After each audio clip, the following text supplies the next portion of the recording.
mentoring for me exists in a kind of space apart, right? There are people, I think professionally and in life, who, mentoring is an essential part of their entire development.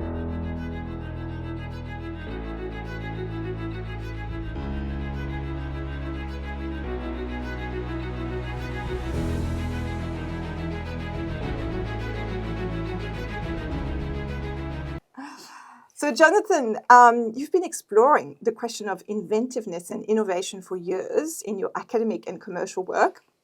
You're also a founder, entrepreneur, and communication strategist, specializing in building movements in disruptive technology and for-purpose organization. Now, we've been working together for a few months now, and I feel that everything's been focused on me in our working relationship. So I'm actually really excited today to get to know you better and to dig in to what has made Jonathan. Oh, geez. This is going to be part therapy, part professional development. That's my intention, absolutely. I think it's going to be exciting. So let's start, Jonathan. Tell me, what role has mentoring played in your life, throughout your life, in a positive or a negative way? Wow. It's a funny thing, because when I go into engagements with a kind of conscious unknowing, like where I don't necessarily prepare. I'm not a hyper prepared person, right? But we have that in common, I think. That's because we want to be in the moment. Yes, absolutely. In the moment and engaged in that moment, and we bring what we bring to that moment, right? But I was thinking about this question, mentoring, because mentoring for me exists in a kind of space apart, right? There are people, I think professionally and in life, who, mentoring is an essential part of their entire development. And I have to say, I wish it had been a part of mine the case much for you. more consciously. Yeah, because I've had a few careers in my life, and I think the through line of my career is my writing, my identity. My identity as a writer, right? So from very young, I felt this is what I'm going to do. So I was fortunate in the sense of having a really pretty distinct idea of I was going to write. I loved books. I loved the word. I loved the language. And I love many French authors as well, by the way, I would say. But my native language is English, and English was like an ocean to swim in for me, because it's language, and it was so engaging. And this is where the part about the mentoring kind of comes in, because there are career pathways in writing. It's a very difficult business, right? I mean, the starving artist is a thing, right? Anyway, the bottom line is that I look back, right, and I've been relatively successful. I've written books. Like I don't talk about this really, but I've written and been published. I'm a novelist, and so I've had a career. And I went to Columbia Journalism School, so I had the formal trappings of it. But when I look back on the mentoring thing, I see, and I don't know if it was me or if it was the other, but I guess, Maude, my question is, I guess I felt like I didn't actively engage and look for someone who could kind of go, hey, this is where you are now. This is where you want to get to. Let me show you a bit, Yeah. Instead, what I felt was like inside of me was a kind of resistance, was a sort of like, oh, I'm going to forge this my own way, Yes. And it's interesting because that carried on through, and I feel honestly like it was one of the things that's really amazed me, I think, about meeting you and talk and seeing your passion to harness this key area and make it much more pronounced in people's lives, is that it is something that can, I don't know, like can bring us out of ourselves and make us realize a potential that we might not be aware of. But I don't know. How do you see that openness piece? Because I also have really positive stories of mentoring. Yeah. But if I look at myself in those early years for that part of Yes. those career, it was one that I Can't didn't. find. Yeah. But that's interesting because what you've just expressed there, I wanted to forge my own path. We're almost reluctant to having someone tell you what to do, because you had that strength, that purpose within you. So in fact, you didn't necessarily want to invite someone to tell you what to do. And, That's a brilliant insight. and I think that Yes. my view on mentoring is it's a spectrum. And one end of the spectrum that we often think about when we think about mentoring is someone who has done it and he's telling you all about their experience and telling you what you need to do. That's not actually what I think can make mentoring great. That's not, to me, it's more role modeling than mentoring.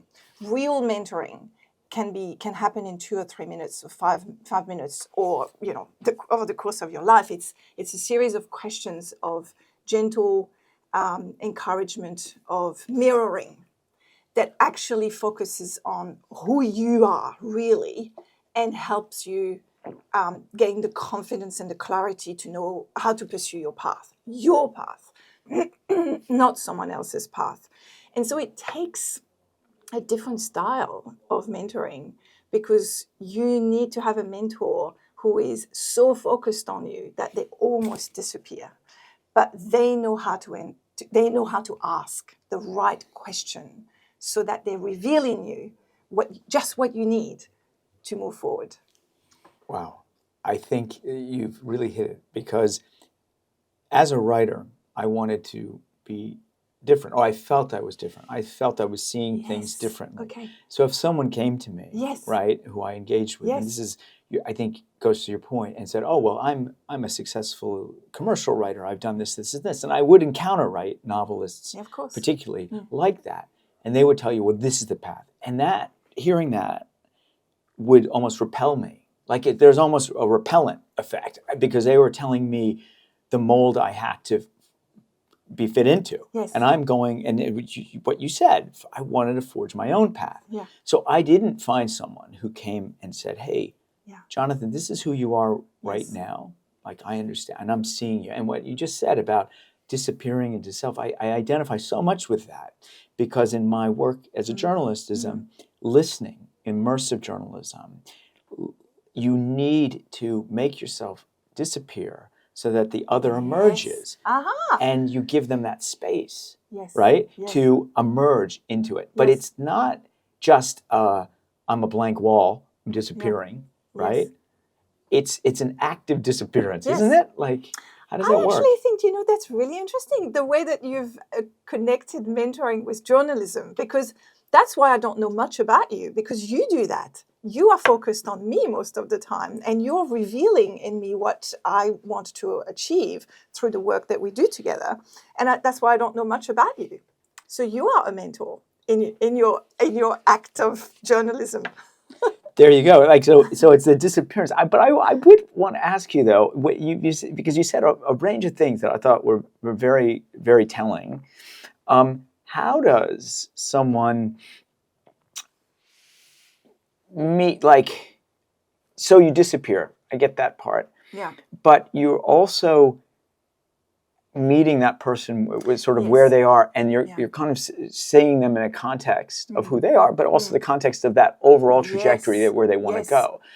How does that work? Like, what are some of the key, what would you say, sort of the key points there? Well, you're right. You have to kind of bring a little bit of your knowledge to be able to ask the right questions and understand the context and understand perhaps the pitfalls that are ahead for that person that they don't know yet and that you want to protect them from, or perhaps the potential that they're not seeing. So you do have to bring some of your personal experience, but you also have to know when your personal experience might be biased. So you don't want to bring your biases to the equation.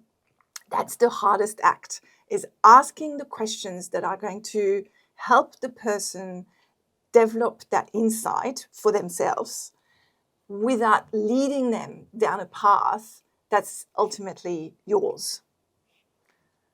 Yeah. How do you do it in journalism? How, because you It's a ask different questions? objective, though. Right. See, it's a different objective because the objective and this is not the shaping of the individual in front of you. Yes.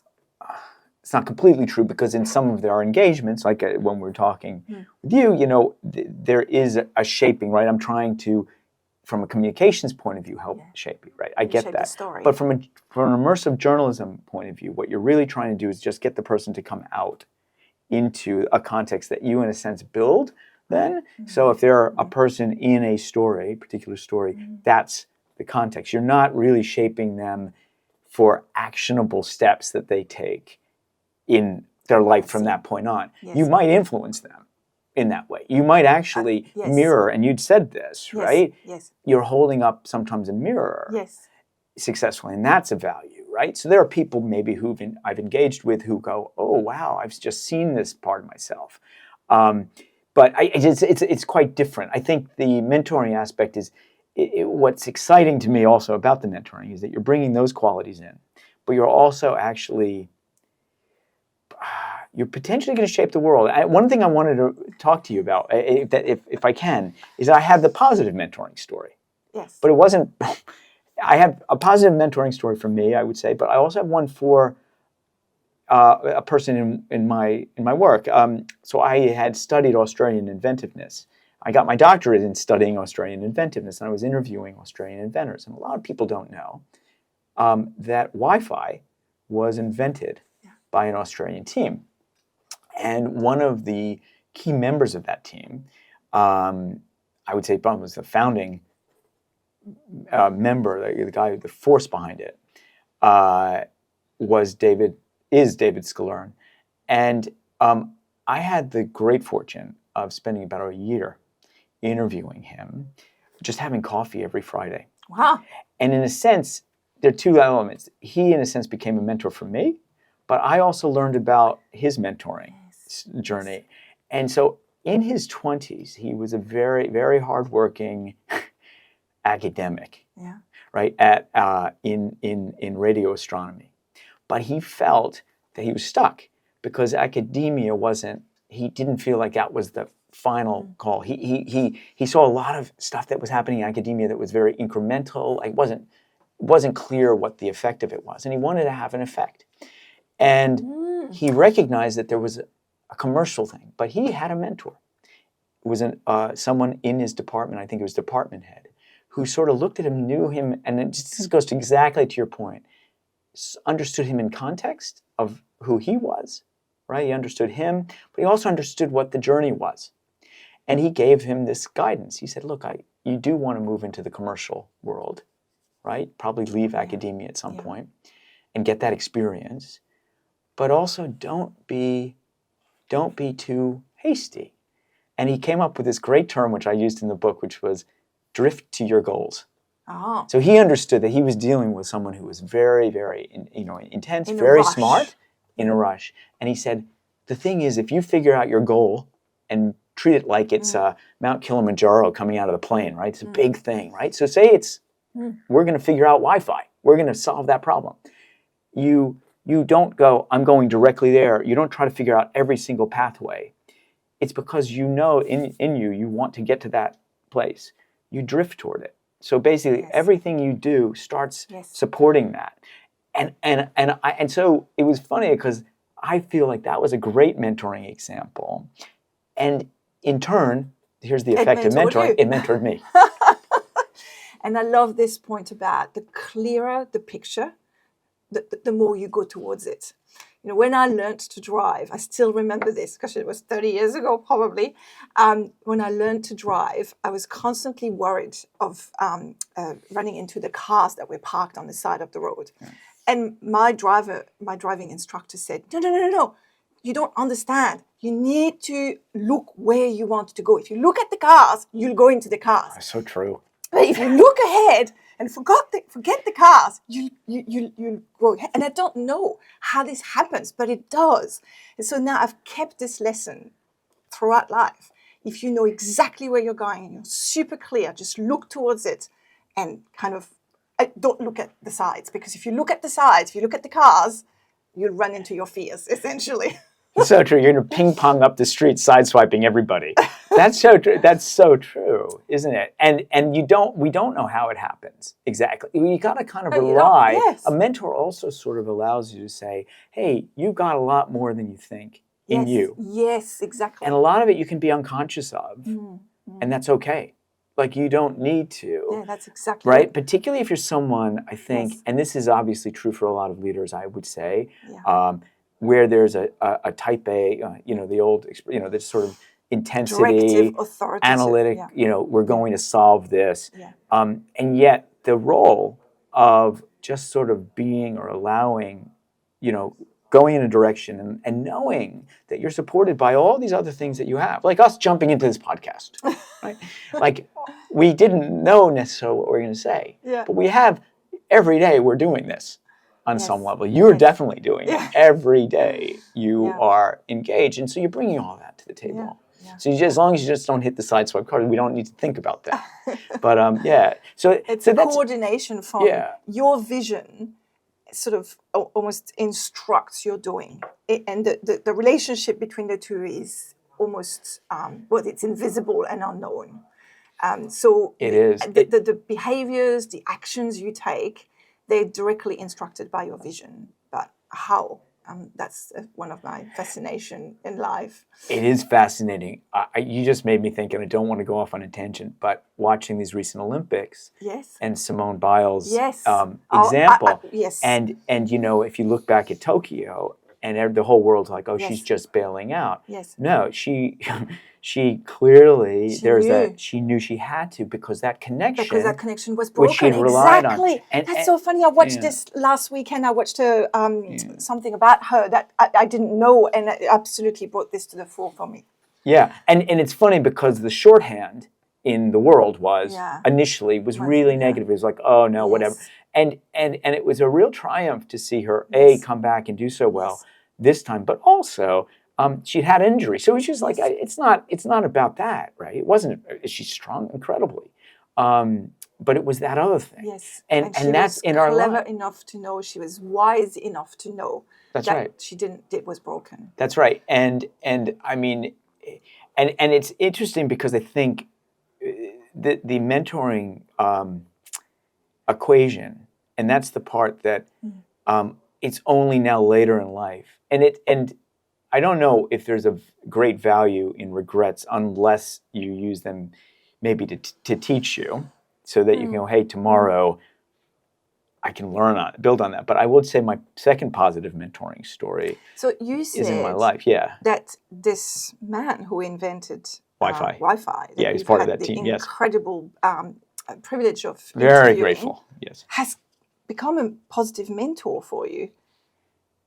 He absolutely has, in the sense, on a few levels. I think the idea that we can keep going, right? That there's probably one thing I think I share with him. I certainly don't share his scientific expertise and competency, or knowledge, but I share curiosity. And so one of the things that he made me feel more confident about was, and confidence is really important. That's the most important, isn't it? Was that my curiosity has a value, that our curiosity has a value. So, and I watched how because we'd have these long, wide-ranging conversations, how he would apply basically his approach, his method, the same kind of method, the same kind of searching, powerful intellect, in a sense, that could figure out or help figure out Wi-Fi, which was, by the way, a deeply wicked problem.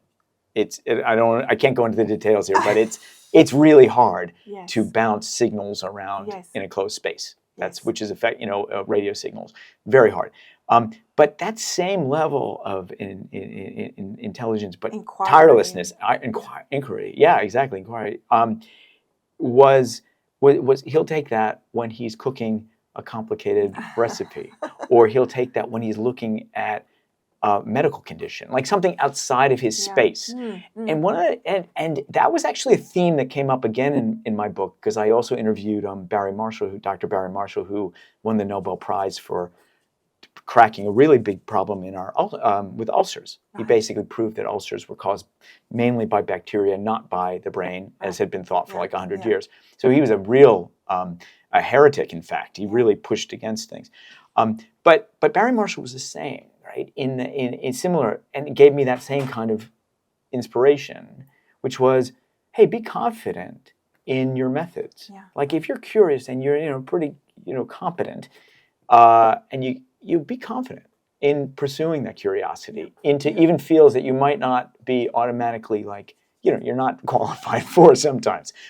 And I feel like that's, from a mentoring point of view, that's very, very helpful, because you need, you said it, confidence. So what I'm hearing is you may not have had a real formal mentor who has told you what to do, or even revealed in you what was the right answer, but you've learned on the way by observing different people who have inspired you, who were on their unique path, and on their unique personal path, there was something that you related with and that inspired you to give you the confidence that you were on the right path.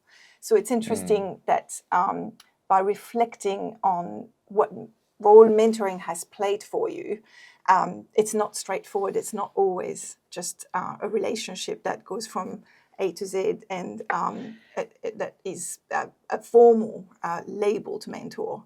It's a variety of different people who you relate with, and it can inspire you to build that confidence within you. Yeah, but yes, I think that's absolutely right. But I wonder too whether there, and this is probably the thing that always makes me, sort of drives me, is there a way to capture the lightning in the bottle?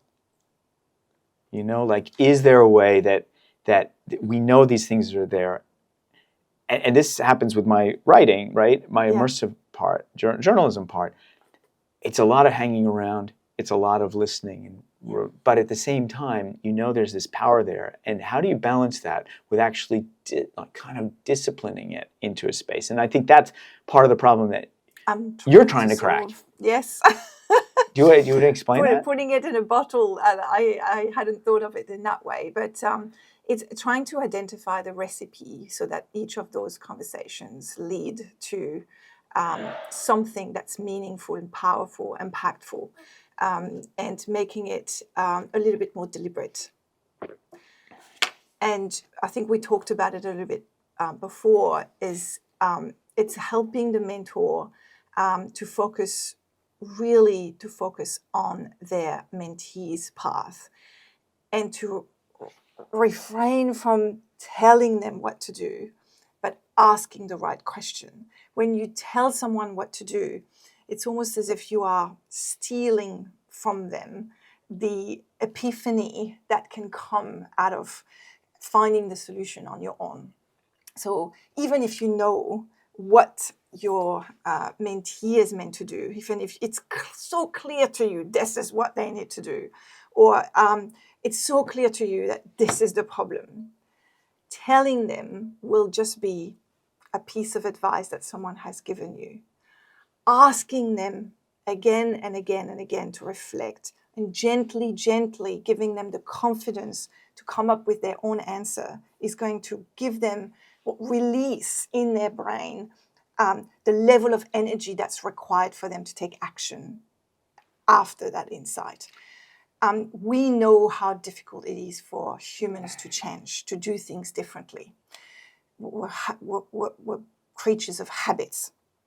And so actually changing your habits, taking action, doing something differently, getting out of your comfort zone, that takes brain energy. That takes an enormous amount of energy. And some neuroscientists have shown that when you come up with the answer yourself, that creates that the mini firework, big firework in your brain that releases the energy that's required for you to take action. So as a mentor, when you tell someone what to do, you're stealing from them that fireworks the actual moment of epiphany that can help them change what they need to change. Wow. I think I feel like I'm the wrong person to be sitting in this chair this moment, and I'll tell you why. Because I feel like one of the guests that you would need to talk to in the future would be someone who's explored, say, confirmation bias or cognitive bias, because it's exactly that, right? Like sometimes we're not even able to see until we're ready to see, and breaking through that is an incredible challenge. But I love what you said about the notion of stealing someone's experience. So if you put in these guardrails that you are trying to set up, in a sense, to curate a great mentoring experience, it's, in a sense, your mentor has to, maybe one of those points that they're aiming for and driving down the street, right? As that mentor is I want to witness that moment. Yes. If you come in as a mentor with the objective that what you want is that light in your mentee's eyes, and because it's perceptible, it's definite. When it happens, it happens. When the person is like, that's it. There is an energy that's released that's almost, it's communicative, like you feel it as well as the mentor. That's why mentoring is addictive. The mentors that I work with who come back time and time again to put their hand up and say, I want to be a mentor as well, they tell me, I love it. And I'm like, I know, because you get the insight at the same time. As the mentor, you get that energy boost at the same time. So that's awesome. Why it's like the back. Healthiest addiction, though. It's the healthy. It's like it's an addiction that's yeah. good for you, good for society. Exactly. It's actually something that it's actually, I've never thought of it that way, but I think it's absolutely true. When you've got that moment, and there's a lot of quietness to mentoring as you await that moment. So there's a lot of patience that goes into it, right? So there's that, because you're building the you're kind of building the foundation, and I think one of the things we lack right now, and I've been thinking a lot about this recently, is that we are so outcome addicted. We're so results. But what I mean by that is not that the outcome doesn't matter. It means that the journey matters, but also the outcome isn't going to be necessarily in the next 30 seconds. And if you keep adapting, or the next hour, exactly, may not happen. Exactly, and it may not happen, and it may not happen in your seeing. Also, I've had people, and the flip side is, I've sometimes mentored people without knowing it, right? I've had people come back to me, right? That's the big revelation for me today. That absolutely is that true. Someone will come back years later and they'll go, oh, you said this or that, and I'm like, really? Like, so that's part of this. That's part of this journey, right? And I feel like that, we're so outcome obsessed, but with the notion of, the result has to be proven here at this moment. It doesn't mean we let go of the outcome completely, but we have trust in the process. The value of this process, this mentoring process, is so massive, right? That it's worth it. It's worth the wait. It's worth the uncertainty. You can structure it. You can discipline it, and all of that, and you can give the ingredients that'll make it succeed, or give it the highest likelihood of succeeding. But the benefits of it are massive. Like Wi-Fi.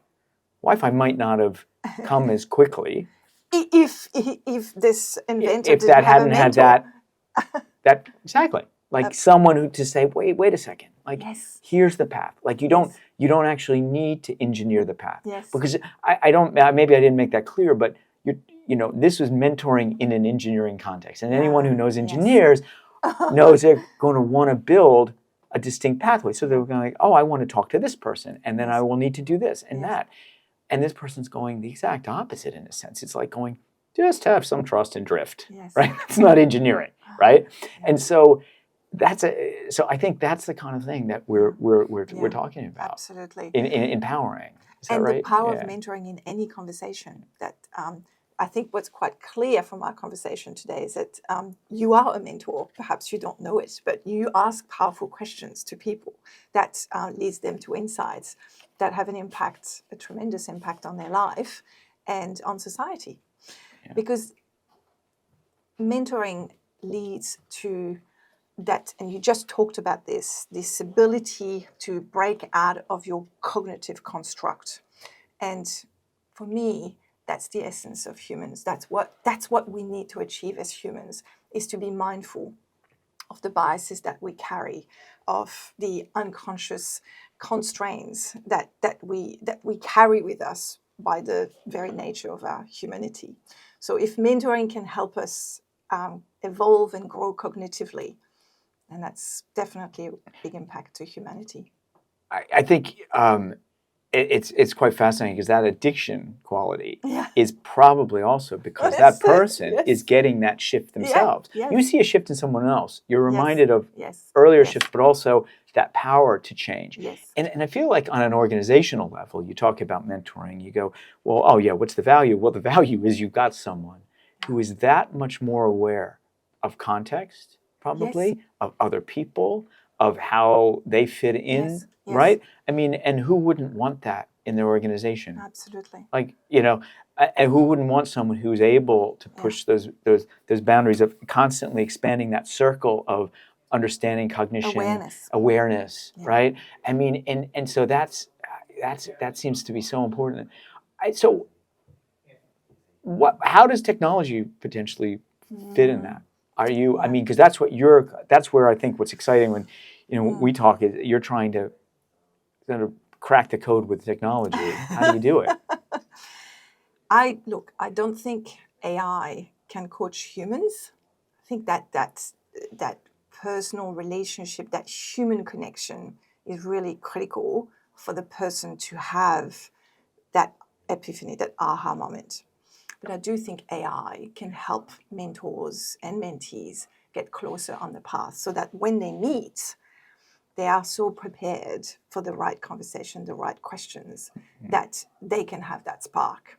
So what I'm trying to create is a platform that can deliver at scale that level of deep reflection and preparation so that when the two individuals meet, they have that spark conversation.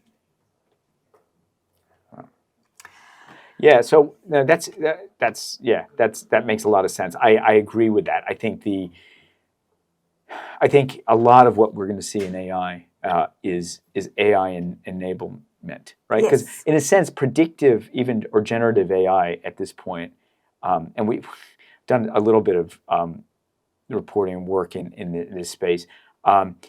In a sense, because it's drawing from a big stew of data, in a sense, it'll be generative of mediocrity without the human overlay, that consciousness possibly, giving that extra overlay. And that, in a sense, is like, but it can be an amazingly a great mirror, I think, like in terms of narrowing or speeding towards those potentially speeding up epiphanies, if that's possible. Because is it possible? And look, we've taken the last 4 or 5 years to develop critical questions in hundreds of different contexts, drawing from our experience of mentoring, drawing from our experience of what creates insight in different situations. So we're using AI as an interactive guide to actually leverage all of the insights that we have put in the platform through our keys. So the keys are there to support the mentor and the mentee to know how to reflect on a particular topic, so that when you bring the topic to your mentoring partner, you have really gotten to the core of the discussion. So we speed up that spark moment. But we use AI to direct the mentee and the mentor to the right key, to the right aspect of the key. So we bring our insight, our years and years of coaching to the platform, and we use AI to make it easier for mentees and mentors to be guided through the knowledge, the coaching knowledge that we bring. Okay, now I want to ask you a question. Now, yeah, and we that- have to we have to wrap, but we could talk for a long time. we could. This is fascinating to me, but I want to try to stump you. Do you think anyone is beyond being a mentor? Are there people out there who basically couldn't be a mentor? That's the ultimate question for me. I don't think so. I think that it's a bit like when I'm being asked, do you think EQ can be taught? I teach EQ to very left brain, very analytical people every day. If there is will, you absolutely can help anyone to be a great mentor. But they do have to recognize the importance of asking the right question and revealing that or inducing that spark. So I will answer your question in a slightly different way. I would say if the person is committed to creating that spark, then yes, I can absolutely teach anyone to be that facilitator of the insight. But perhaps on a mission to demonstrate to everyone that they should be that spark facilitator, as opposed to telling their mentee what to do.